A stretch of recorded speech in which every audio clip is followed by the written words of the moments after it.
guys, mugire umunsi wa mbere mwiza n'ibihe vyiza. Murakaza neza kuri Intare web TV, ndabasaba kuri subscribe canke sabone kuri utarayikora.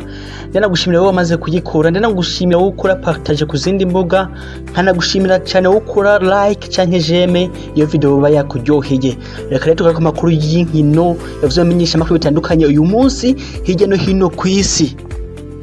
Duhereye mu gihugu ca Espagne kukimenyesha makuru maka cyagarutse ku ntsinzi ya Real Madrid yameratsinda mugwa yibare ibitsindo 3 muri kimwe kitubwira kiti abashampio baragarutse. Ati Real Madrid itsinze yibare ibitsindo 2 muri kimwe. Ati iyo ntsinzi ni ntsinzi ya kane yikurikiranya iyi season muri La Liga. Ati Karim Benzema niwe yari umukinyi mwiza mu kibuga aho yagize uruha muri ivyo bitsindo 3 vyose Real Madrid yatsinze, agatanga amapazi ravamo ibitsinda agatsinda n'igitsindo. Ikimenyesha makuru kandi kinatubwira yuko Atletico Madrid itebura kongereza amasezerano mu menyereza wayo Diego Simeone. Ikimenyesha makuru AS naco cyagaze kuzuza Real Madrid kitubwira kiti Benzema yaguye mu rukundo. Ati uyu mufaransa yatsinze igitsindo anatanga amapasi ravamo ibitsindo. Ati Eibar yakoze ivyishoboye vyose iragwana kugira ko mu rukino biranka. Kinatubwira ko Sergio Ramos yanakoze n'ikosa ryari kuvamo penalty ariko VAR ikaza kugirengagiza ikanka kuri hana. Ikimenyesha makuru sport naco kibivuga neza kitubwira kiti VAR yongeye kuha iyindi mpano Real Madrid. Ikimenyesha makuru ikaba kitubwira yuko Real Madrid yafashijwe na VAR gutsinda urukino rwo ku munsi w'ejo aho Sergio Ramos yakoze touche muri penalty. Abaravye urukino mwabibonye agoroza umupira no kuboko ku mutwe utewe na kike, akaba ari VAR yaceka insanga nta penalty irimo. Imyesha makuru vyikatonya mu vy'ukuri bivuga ati Real Madrid yongeye guhabwa iyindi kado na VAR. Tubana njye n'ikimenyesha makuru sport kitubwira yuko Barcelona kabisa ngari cyo gihe cyo gusinyisha abakinyi aho kitubwira yuko Memphis Depay Galicia ari mu bakinyi bazosinya mu kwezi kwa mbere aho Memphis bashobora kuza ku miliyoni 5 z'amagero, mu gihe kinatubwira yuko Pere yakeje Leo Messi nyuma yo gushira hirya rekoho yamwe mu bakinyi babiri bonye mu mateka amaze gusinya ibitsindo vyinshi mu mugwi umwe, ibitsindo bishika amajana 643. Ikimenyesha makuru muri Deportivo nico cabigarutse ko neza mu by'ukuri kitubwira kiti umwami King, ati umwami Lionel Messi ati yashizeho rekoro nawe anganya na Pele ibitsindo 343 ngamwe bakinyi bonyene bamaze gutsinda ibitsindo vyinshi mu mugwi umwe. Akaba ari kimenyesha makuru kitubwira kiti Leo Messi yaciye ko mu bakinyi bakomeye mu tega mupira maguru harimo ba Mula yakiniye Bayern Munich, bazala Cesar. Kiratubwira ko ugiye gukurikira ari Pele nawe bagiye gucako ku munsi w'ejo Lionel Messi yatsinze igitsindo ku rukino rwa Real Valladolid kitubwira kiti azoba umukinyi wa mbere bikoze mu mateka. Akaba ari kimenyesha makuru cyakirekana n'abandi bakinyi benshi bagiye barabikora mu vy'ukuri batsinda ibitsindo vyinshi mu mugumwe aho mumenye ko na Cristiano Ronaldo arimo go rutonde n'umukinyi w'10 ama yatsinze ibitsindo 450 muri Real Madrid umva ni mu mugumwe nyene. Akaba ari kimenyesha makuru muri Deportivo cyagiye kirabagaruka ko muri rusange mu gihugu c'Ubwongereza nta kintu gitanga kibagiye baragaruka ko mu vy'ukuri yamenyesha makuru bitandukanye muri ishimira intsinzi ya Manchester United. Ikimenyesha makuru Daily Express garuka ku iyo ntsinzi mu vy'ukuri itsinze mu Leeds aho yatangaje abantu mu vy'ukuri ibitsindo 6 muri 2. Ikimenyesha makuru kitubwira kiti vyari bikwiye kuba 12 muri 4. Kaba cyagarutse ku majambo ya Ole Gunnar Solskjaer nyuma y'urukino yavuze ati twadomenye urukino cyane ku buryo twari kuba dukwiriye gutsinda ibitsindo 12 muri 4. Akaba ari kitantubwira ko Manu mu rukino ati amashuti 43. Manu mu by'ukuri yashuje mu Leeds. Ikimenyesha makuru The Guardian naco kibigaruka ko mu vy'ukuri kitubwira kiti umunezero w'ibitsinda 6. Ati Ole Gunnar Solskjaer yishimiye umugwi wiwe anavuga ati twari gukwiye gutsinda ibitsindo birenze. Ati Manchester United cija mu kibanza cya gatatu. Ikimenyesha makuru ya Telegraph naco kibigaruka neza kitubwira kiti United yari kwiye gutsinda 12 kuri amajambo ya Ole Gunnar Solskjaer. Keneka kuri Jamie Vardy mu vy'ukuri yarababaje abafana ba Tottenham mu gutsinda ibitsindo mu rukino Manchester yameratsinda Tottenham ibitsindo 2 mu busa n'igitsino ca Jamie Vardy n'icya Toby Alderweireld yiyinjije mu vy'ukuri. Ikimenyesha makuru The Times naco yagaruze ku iyo ntsinzi mu vy'ukuri ya Manchester United niyo ntsinzi ya Tottenham icishika mu kibanza ca gatandatu nkuko nyuma yo gutsinda inkino zibiri zikurikirana yatsinzwe na Manchester ku munsi w'ejo yariko no gutsindwa na Liverpool mwiyindwi nyene. Rezamire tugiye muri Tanzania kuraba ivyo bagiye ku munsi mu bimenyesha makuru bitandukanye.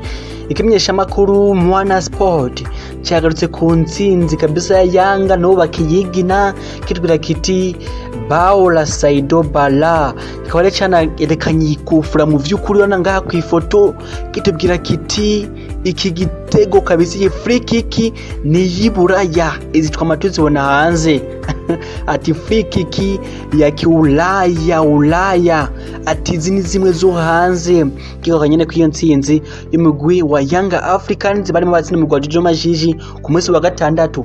Ikimenyesha makuru michezo cyagarutse mu vy'ukuri kuri Saido Ntibazonkiza kitubwira kiti yakoze rekoro. Akaba rero uyu mugabo wo mu Burundi w'umushinga ntahera yakoze amateka nyuma gutsinda ligitsinda kanatanga assist akaba yakoze rekoro muri Tanzania oya bamukinyi wa mbere yasinye iyi sezo muri Amerika ngufi yo muri Tanzania amaze kugira uruhara mu bitsindo bishika bine akaba amaze gusinda ibitsindo bitatu anatanga ipasi mu gitsindo mu nkino ziramaze gukina bavuga ati iyi ni rekoro nshasha ngaha muri Tanzania atuye umugabo n'ikindi akaba ari mu by'ukuri Tanzania bagiye kuri Saido Ntibazonkiza ku iyo rekoro yakoze bavuga bati iyi rekoro irakomeye cyane nta mukinyi yaramaze gusinya mu iyi minsi yari bwakuri ibintu nk'ivyo amaze gukora uruhara mu bitsindo bine mu nkino zibiri ikaba kitubwira ati bamwe mu bakinyi basiniye Simba bamwe ntibaranakina n'urukino rwabo rwa mbere ati ariko uyu mugabo wewe arimwe arakora ibikora inka kona rero ko abatanzania mu vy'ukuri batigera bahaga kumwandika umwanya wose front page yawo ateza kumushirako. Ikimenyesha makuru michezo cyo cyagarutse kuri Afukone mu kurondera itike yo kuja mu gikombe ca Afrika muri Sekafa iri mirabera ngaha rero mu gihugu c'u Rwanda. Sekafa yabatenze imyaka 17 aho Tanzania amaze gushika kuri finale n'Ubugande. Akaba kari ikimenyesha makuru michezo kinagana kuri kaza Cedric tubwira kiti Cedric agiye kongezwa inguvu na Ntibazonkiza mu vy'ukuri uko nabandanye kwigenza neza. Yanga ivuga ati dukeneye iki gikombe cyane tumaze imyaka 3 tudatwara mu vy'ukuri ubona ko kandi banafise amahirwe menshi yo kugitwara bandanje bigenza neza cyane bafashijwe na Cedric hamwe na Saido Ntibazonkiza abashinga ntaya b'abarundi. Tugiye mu gihugu c'Ubufaransa ikimenyesha makuru l'Equipe cyagarutse kukunganya mu vy'ukuri kwa Paris Saint-Germain ubusa mu bundi aho rero ariko kunganya kwa Amerika ubusa mu bundi Thomas Tuchel agize nk'umumenyereza wa Paris Saint-Germain kuva yishitsemo nta rukino rw'akine muri Ligue 1 ruhera rubusa mu bundi. Ikimenyesha makuru kiba cibanze mu vy'ukuri kuri kukuntu personnel kipe mbe gitanga mu wa Paris Saint-Germain kitubira kiti defense do marquer akaba rero kipe mbe mu vy'ukuri yakoze ibintu bikora inka mw'ubwo rukino aho Paris Saint-Germain yarigiye gutsindwa igitsindo kuri contre attaque y'abakinyi bane kuri umwe kipe mbere yanavunitse ava inyuma yiruka rumwe acumbagira akubita tackle ebana bavuga bati uyu mugabo kabisa kipe mbe ni waturokoye. Naravyo kabiri ndavuga ati what a player akaba ari wo mugabo kabisa kipembe ariwe yarokoye Paris Saint-Germain akaba kimenyesha makuru l'Equipe cege karagaruka ku ivyo bitangaza byo gutira tackle yari yanavunitse akitanga cyane. Mu gihugu c'Ubutaliyano ikimenyesha makuru Tutto Sport cyagarutse mu vy'ukuri ku nkino zabaye muri Serie A muri yindwi kitubwira kiti amarekoro abandanya kuba amarekoro canje kuba umusore wa Arsenal yitwa Leoni yarashizeho rekoro yo gutsinda igitsindo kinyarutse mu mateka ya Serie A aho yatsinze igitsindo ku musegonda wa gatandatu mu rukino Arsenal yamena tsinda Sassuolo ibitsindo 2 muri kimwe. Hagaro kuri Romero Lukaku yakoze rekoro yo gutsinda penalty zose amaze gutira gushitsa muri Inter Domira hamwe na rekoro za Cristiano Ronaldo yashizeho ku munsi wa gatandatu mu vy'ukuri umugabo nawe abandanya kwigenza neza aho yawa mukinyi wa mbere kuva mu 1964 ashikinye ibitsindo 33 mu mwaka umwe muri Serie A. Kimenyesha makuru kuri Yiriwe Sport nashagatse mu vy'ukuri iyo rekoro ya Leoni kupita igitsindo ku musegonda wa gatandatu kinano no ku ntsinzi ya Lazio Roma yaratsinze mu Napoli ibitsindo 2 mu busa rimwe igitsino cyane Immobile ni pasi yiwe muhere kimenyesha makuru Gazette dello Sport cyemekega ko iyo rekord ya Leoni ezindi igitsino ku musegonda wa gatandatu mu rukino Arsenal yaratsinze Sassuolo ibitsindo 2 muri kimwe kinero kuri Ashraf Hakimi yafashe Intare Domina kwigenza neza na itsinda mu Spezia ibitsindo 2 muri kimwe kitubwira kiti nawe yakoze rekord aho yabamukinya amaze gutsinda ibitsindo vyinshi myugarira amaze gutsinda ibitsindo vyinshi muri y'amahiganwa akomeye ku mugabane wa Buraya kuruta abandi bakinyi bonse. guys tugere mu yandi makuru aba yagiye aravugwa hirya no hino ya gossip cyangwa ibintu vya transfer akango Mohamed Salah ashobora kuva mu gwa Liverpool mu byukuri ngo habaye atishimye nkuko ubahoze bakina muri Egiputa. Mohamed Boutraki yabivuze atuma ngaba ntiyishimye mu byukuri muri Liverpool ashobora kugivamo mu mwaka uza nkuko kimenyesha makuru gole naco kibandanya kivuga.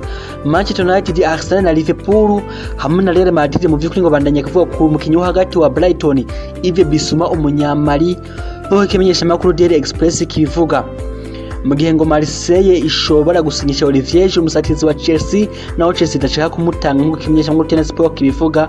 Mu gihe Real Madrid mu by'ukuri ngifite cyise kirenze cy'ukizoronka Kylian Mbappe mu mwaka uzaho kimenyesha makuru 90 minutes kibivuga. Mu gihe Isco ashaka kuva muri Real Madrid muri uku kwa mbere ariko ikibazo kiringa akaba Real Madrid itaronka umukiriya numwe aza kumubaza naho byayimaze iminsi bivuga yuko imigonga Chinamo na Arsenal imwifuza. Nande makuru ngo Bayern Munich Perezida wayo akaba yavuze yuko David yarabagiye kuyivamo akaba rero ya Madrid iri mu ya mbere ihabwa amahigo cyane. Mu yandi makuru kandi akango Manchester City yari kugurisha Zinchenko mu kwezi kwa mbere mu gihe Takefuso Kubo mu Japan wa Real Madrid kina muri Villarreal nk'imizanye ishobora kuyivamo kwa mbere akisubira muri Real Madrid nyuma yo kudahabwa umwanya kwiye muri uwo mugwi wa Villarreal mu nyinezo naona yemeri. Yandi makuru yari waravuga uyu munsi akaba Cristiano Ronaldo yaratsindiye agashimwe ka Golden Foot agashimwe gabo mu kinyarenzi imyaka 28 yigije neza kuruta abandi mu buryo buri personnel na muri performance z'ivyo yarashikako.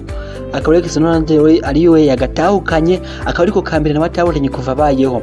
Kamande bakuru mu bare batahukanye ubushimwe na Marcus Rashford yahawe agashimwe k'umwihariko yahawe na BBC kubera ibikorwa byo gufasha yaramaze gihakora mu kugaburira abana bashonje mu bihe vya COVID-19 n'indi bikorwa byinshi mu byo gufasha abatisho yaramaze iminsi akora kwa na Rashford yamaze gushimirwa n'ikimenyesha makuru BBC.